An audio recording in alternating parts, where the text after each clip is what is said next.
Okay, well, here today I have something from Green River with some custom curly maple scales with some brass pins on there. Right here we have the name there, Russell. Green River Works, made in the USA. So this is the model 4215. This here, I believe, and don't quote me, this is another Green River. I think this is model 2212. Not to be confused with the Rush album 2112. All right, so normally this Green River here would come with the same hardwood scales. I believe these are beech. Don't quote me on that, but I'm pretty sure that that's what they are with this checkering. Excuse me here. Let's see. And we can see how that looks there. Well, these knives are about, I would say 3/32 thick.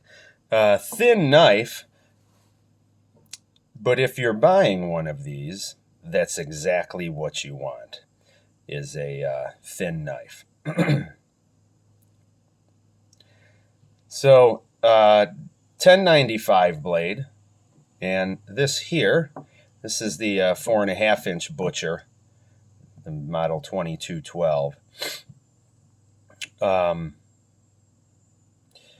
And this is 1095 as well. Now, as you can see, there's a lot of staining, right? A lot of patina on that blade. This knife here has been used by me in the kitchen for kitchen duties for years now. And I know a lot of people, they get very, very, paranoid maybe is the only word I can call it now, with carbon steels, like 1095. Right, that the blade is just going to rust. The thing's going to turn to powder in 6 months, if you're out in the field. And it's simply not true. Obviously, we know that. Both of these knives and styles like these were used by, many, many outdoorsmen, mountain men, fur traders, trappers, all sorts. High carbon steel does not just disappear on you, doesn't rust out, doesn't. Of course, you have to take care of them. But as you can see, this thing has been washed and unfortunately at times has probably sat in a wet sink for some hours. No issues at all, right? So, and we can see just a little size comparison between the two knives in case you do like the thin, slicey carbon steel knife. You can get the 4.5-inch butcher or the 5-inch. This is called the fishing knife, I believe. I've seen it labeled several other things as well. So these knives work incredible, and the thing that when you're out in the woods enough, all right, frequent enough, and long enough, right? Frequency and duration. You start seeing really what works well for you at camp, right? And what do you do most of at camp? And a lot of us guys, we want to be a little bit prepared out there, right? You want to have the ability to, do some camp chores involving wood, firecraft, maybe even sheltercraft.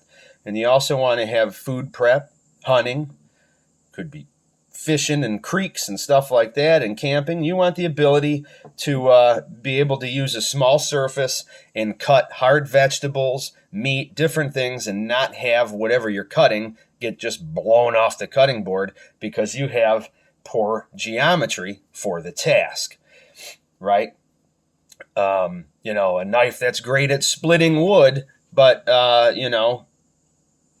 isn't going to do 98% of your knife stuff, right? Which is very, very important. This will obviously work on wood. I have, with other Russell knives, such as this, I've made very, very nice feather sticks with it before. Nice is in terms of, flat ground blade.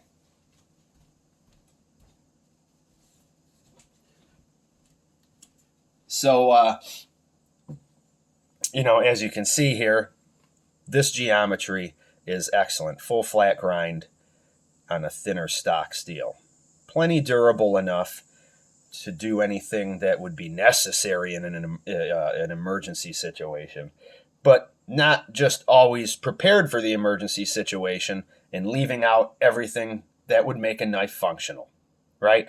So let's get some other comparisons for knives that I have felt have bridged that gap, where they're durable and they're great for a field knife, but they work fantastic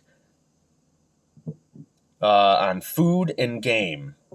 And here is one. This is the Kabar. That's the U.S. Navy knife there. I always like to give you some size comparisons so you can see for yourself about how these things are. So you can see the K-bar right here, the how much thicker the K-bar is. But it's not necessary. Not necessary at all. Not one bit. Here's another one. You can give a good size comparison. This is a great field knife. And this is possibly, we're starting to get into some thick stock. And of course, saber grind. So now our thick stock isn't starting to thin until this point, instead of all the way at the top, right, with a full height grind. And now look at the thickness difference. Naturally, this is going to cut better, right, than this. At this difference, the grind really doesn't matter. We have such a thicker edge behind there in comparison to this. And then once you get beyond, a quarter inch on this Bark River Aurora here, we're getting real thick. But excellent field knife. A nice knife like this teamed up with a hatchet. And what I always like to use, I like this right here. Yeah, I like a nice case Stockman. And a lot of my woodwork gets done with this, a lot. Between a hatchet or a small axe type of thing, or even a large axe, depending on the situation. It takes care of most of the rough work. And this here be your little whittling things, right?